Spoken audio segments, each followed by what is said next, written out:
Určite ste videli našu operačnú sálu, dnes vám však predstavím prístroje, ktoré používame pri vašich zákrokoch. Poďte sa pozrieť. Tevla je inovatívny prístup, ktorý nahrádza dva základné chirurgické prístupy operácií krčových žíl.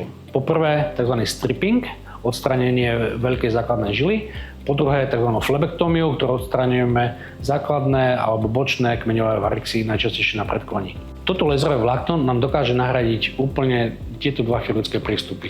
Po prvé dokážeme dokonale nahradiť stripping s tým, že po zavedení laserového vlákna do veľkej safény dosiahneme jej uzavretie a taktiež vieme nahradiť úplne flebektómiu pomocou tohto vlákna tým, že selektívne nasondujeme, respektíve zavedieme koniec tohto katétra do malých žil bočných, menej cenných a dokážeme ich dokonale uzavrieť. Tu nám predstavujem generátor na radiofrekvenčnú abláciu. Ide o tzv. Termoablačnú techniku, kedy využívame teplo, podobne ako laser. Tento zákrok je veľmi krátky, rýchly, miniinvazívny. Tento tzv.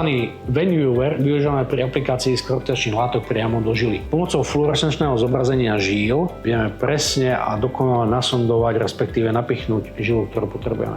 Tento laser a tento cimer alebo chladiaci prístroj využívame pri metodike, ktorú určite všetci dobre poznáte, je to Klax.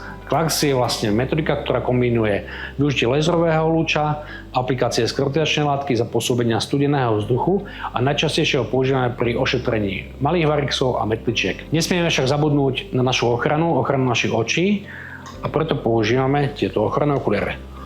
Počas operačného zákroku využívame ultrazvukové vyšetrenie, ktoré nám ukáže, kde, čo a ako máme spraviť. My konkrétne používame tento maličký ultrazvukový prístroj, ktorý je bezkablový, je na batériu, zabezpečuje Wi-Fi prenos na túto obrazovku a zabezpečí nám dokonalý prehľad o tom, čo robíme a kde sme. A aby ste sa počas operácie cítili príjemne, súčasne s nami počúvate skvelú muziku.